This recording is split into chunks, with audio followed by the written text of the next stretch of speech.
News ಎಕ್ಸ್‌ಪ್ರೆಸ್‌ಗೆ ಸ್ವಾಗತ. ನಾನು ಶ್ರುತಿ ಶಂಕರ್. ಇವತ್ತಿನ ನ್ಯೂಸ್ ಹೈಲೈಟ್ಸ್ ಅನ್ನು ನೋಡ್ಕೊಂಡು ಬರೋಣ. ಇಂಗ್ಲೆಂಡ್ ಕಿಂಗ್ ಚಾರ್ಲ್ಸ್ಗೆ ಕ್ಯಾನ್ಸರ್ ಇರುವುದು ಇತ್ತೀಚೆಗೆ ಚಿಕಿತ್ಸೆ ನೀಡುವ ವೇಳೆ ಪತ್ತೆಯಾಗಿದೆ. ಇಷ್ಟಾದರೂ ಬಕಿಂಗ್ಹ್ಯಾಮ್ ಅರಮನೆಯ ರಾಜ ಸಕಾರಾತ್ಮಕವಾಗಿ ಕಾರ್ಯನಿರ್ವಹಿಸ್ತಾ ಇದ್ದಾರೆ. ಕಿಂಗ್ ಚಾರ್ಲ್ಸ್ ಸಾರ್ವಜನಿಕವಾಗಿ ಎಲ್ಲಿಯೂ ಕಾಣಿಸಿಕೊಳ್ತಾ ಇಲ್ಲ. ಚಿಕಿತ್ಸೆಯ ಅವಧಿಯಲ್ಲಿ ರಾಜ ಮನೆತನದ ಸದಸ್ಯರು ಅವರ ಜವಾಬ್ದಾರಿಗಳನ್ನು ವಹಿಸಿಕೊಳ್ತಾರೆ ಎಂದು ನಿರೀಕ್ಷಿಸಲಾಗಿದೆ. ಭಯೋತ್ಪಾದಕರ ದೇಶ ಎಂದೇ ಹಣೆಪಟ್ಟಿ ಕಟ್ಟಿಕೊಂಡಿರುವ ಪಾಕಿಸ್ತಾನದಲ್ಲಿ ಈಗ ಉಗ್ರರು ಅಟ್ಟಹಾಸ ಮೆರೆದಿದ್ದಾರೆ. ಉಗ್ರರ ಅಟ್ಟಹಾಸಕ್ಕೆ 10ಕ್ಕೂ ಹೆಚ್ಚು ಪೊಲೀಸರು ಬಲಿಯಾಗಿದ್ದಾರೆ. ಪಾಕಿಸ್ತಾನ ಸಾರ್ವತ್ರಿಕ ಚುನಾವಣೆಗೆ 3 ದಿನಗಳು ಬಾಕಿ ಇರುವ ಬೆನ್ನಲ್ಲೇ ಉಗ್ರರು ದಾಳಿ ಮಾಡಿದ್ದಾರೆ. ಮಧ್ಯಪ್ರದೇಶದ ಹರ್ದಾ ಜಿಲ್ಲೆಯ ಬೈರಾಗರ್ ಗ್ರಾಮದಲ್ಲಿರುವಂತಹ ಪಟಾಕಿ ಕಾರ್ಖಾನೆಯಲ್ಲಿ ಭಯಾನಕ ಸ್ಫೋಟ ಸಂಭವಿಸಿದ್ದು 50ಕ್ಕೂ ಹೆಚ್ಚು ಮನೆಗಳಲ್ಲಿ ಬೆಂಕಿ ವ್ಯಾಪಿಸಿದೆ. ಮನೆಯೊಳಗೆ ಅನೇಕ ಮಂದಿ ಸಿಲುಕಿರುವಂತಹ ಸಾಧ್ಯತೆ ಇದ್ದು, ಸದ್ಯದ ಮಾಹಿತಿ ಪ್ರಕಾರ 6 ಮಂದಿ ಸಾವನ್ನಪ್ಪಿದ್ದಾರೆ ಎನ್ನಲಾಗಿದೆ.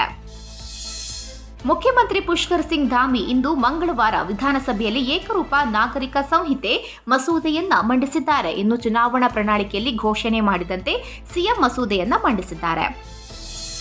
ದ್ವೇಷ ಮತ್ತು ಪ್ರಚೋದನಕಾರಿಯಾಗಿ ಭಾಷಣ ಮಾಡಿದ ಆರೋಪದಲ್ಲಿ ಗುಜರಾತ್ ಭಯೋತ್ಪಾದನೆ ನಿಗ್ರಹ ದಳದ ಅಧಿಕಾರಿಗಳು ಮುಂಬೈನಲ್ಲಿ ಇಸ್ಲಾಮಿಕ್ ಬೋಧಕ ಮುಫ್ತಿ ಸಲ್ಮಾನ್ ಅಜಾರಿ ಎಂಬುವರನ್ನ ಬಂಧಿಸಿದ್ದಾರೆ.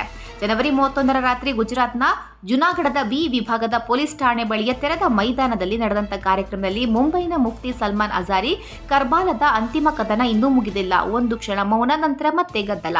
ಇಂದು ನಾಯಿಗಳ ಸಮಯ, ನಾಳೆ ನಮ್ಮ ಸಮಯ. ನಾವು ಪ್ರಸ್ತುತ ಅಲ್ಲಾಹನ ಸಂದೇಶವಾಹಕರು ಎಂದೇ ಉದ್ರೇಕಕಾರಿ ಭಾಷಣ ಮಾಡಿದ್ದ. ತೆಲಂಗಾಣ ಮುಖ್ಯಮಂತ್ರಿ ರೇವಂತ್ ರೆಡ್ಡಿ ಅವರು ಸೋಮವಾರ ನವದೆಹಲಿಯಲ್ಲಿ ಕಾಂಗ್ರೆಸ್ ಸಂಸದೀಯ ಪಕ್ಷದ ಅಧ್ಯಕ್ಷೆ ಸೋನಿಯಾ ಗಾಂಧಿ ಅವರನ್ನ ಭೇಟಿ ಮಾಡಿ ಮುಂದಿನ ಲೋಕಸಭೆ ಚುನಾವಣೆಯಲ್ಲಿ ತಮ್ಮ ರಾಜ್ಯದಿಂದ ಸ್ಪರ್ಧಿಸುವಂತೆ ಮನವಿ ಮಾಡಿದ್ದಾರೆ. ತೆಲಂಗಾಣ ರಾಜ್ಯ ಘಟಕವು ಈಗಾಗಲೇ ಅವಿರೋಧವಾಗಿ ನಿರ್ಣಯವನ್ನು ಅಂಗೀಕರಿಸಿದೆ. ಹೀಗಾಗಿ ತೆಲಂಗಾಣ ರಾಜ್ಯದಿಂದ ಸ್ಪರ್ಧಿಸುವಂತೆ ಒತ್ತಾಯಿಸಿದೆ ಎಂದು ಪಕ್ಷದ ರಾಜ್ಯ ಮುಖ್ಯಸ್ಥರು ಆಗಿರುವಂತಹ ರೇವಂತ್ ರೆಡ್ಡಿ ತಿಳಿಸಿದ್ದಾರೆ. ಕಾಂಗ್ರೆಸ್ ನಾಯಕ ರಾಹುಲ್ ಗಾಂಧಿ ಒಂದಿಲ್ಲೊಂದು ಎಡವಟ್ಟಿನಿಂದ ಸುದ್ದಿಯಾಗ್ತಲೇ ಇರ್ತಾರೆ. ಈಗ ರಾಹುಲ್ ಗಾಂಧಿ ಮಾಡಿರುವಂತಹ ಎಡವಟ್ಟು ಸಾಮಾಜಿಕ ಜಾಲತಾಣಗಳಲ್ಲಿ ಭಾರಿ ವೈರಲ್ ಆಗಿದ್ದು, ಅದರ ಜೊತೆಗೆ ಭಾರಿ ಆಕ್ರೋಶಕ್ಕೆ ಕಾರಣವಾಗಿದೆ. ಭಾರತ್ ಜೋಡೋ ನ್ಯಾಯಯಾತ್ರೆ ಸಂದರ್ಭದಲ್ಲಿ ರಾಹುಲ್ ಗಾಂಧಿ ನಾಯಿಗೆ ಹಾಕಿದ್ದ ಬಿಸ್ಕತ್ ಅನ್ನು ತೆಗೆದು ಕಾರ್ಯಕರ್ತನಿಗೆ ನೀಡಿರುವಂತಹ ವಿಡಿಯೋ ವೈರಲ್ ಆಗಿದೆ. ಗುತ್ತಿಗೆದಾರ ಸಂತೋಷ್ ಪಾಟೀಲ್ ಆತ್ಮಹತ್ಯೆ ಪ್ರಕರಣದಲ್ಲಿ ಆಗ ಸಚಿವರಾಗಿದ್ದಂಥ ಕೆಎಸ್ ಈಶ್ವರಪ್ಪ ರಾಜೀನಾಮೆಗೆ ಆಗ್ರಹಿಸಿ ಕಾಂಗ್ರೆಸ್ ನಡೆಸಿದ ಪ್ರತಿಭಟನೆಯ ಬಿಸಿ ಇದೀಗ ಪಕ್ಷಕ್ಕೆ ತಟ್ಟಿದೆ. ಆಗ ವಿಪಕ್ಷ ನಾಯಕರಾಗಿದ್ದ ಈಗಿನ ಸಿಎಂ ಸಿದ್ದರಾಮಯ್ಯ, ರಾಮಲಿಂಗಾರೆಡ್ಡಿ, ಎಂಬಿ ಪಾಟೀಲ್, ಕಾಂಗ್ರೆಸ್ ಉಸ್ತುವಾರಿ ರಣದೀಪ್ ಸುರ್ಜೇವಾಲಾ ಅವರಿಗೆ ಹೈಕೋರ್ಟ್ ತಲಾ 10,000 ದಂಡ ವಿಧಿಸಿದೆ. ರಸ್ತೆ ತಡೆ ನಡೆಸಿ ಸಾರ್ವಜನಿಕರಿಗೆ ತೊಂದರೆ ಕೊಟ್ಟಿದ್ದು, ಕಾನೂನು ಸುವ್ಯವಸ್ಥೆಗೆ ಭಂಗ ಉಂಟು ಮಾಡಿದ್ದು, ಪೊಲೀಸ್ ಕರ್ತವ್ಯಕ್ಕೆ ಅಡ್ಡಿಪಡಿಸಿದಂತ ಆರೋಪದಲ್ಲಿ ದಂಡ ವಿಧಿಸಲಾಗಿದೆ.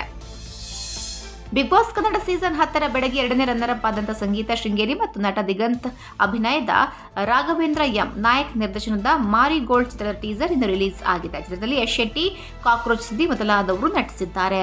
ರಘು ವರದನ್ ಬಂಡವಾಳ ಹೂಡಿರುವಂತಹ ಈ ಸಿನಿಮಾದವರು ಇಂದು ಸುದ್ದಿಗೋಷ್ಠಿ ನಡೆಸಿ ಟೀಸರ್ ರಿಲೀಸ್ ಮಾಡಿದ್ದಾರೆ.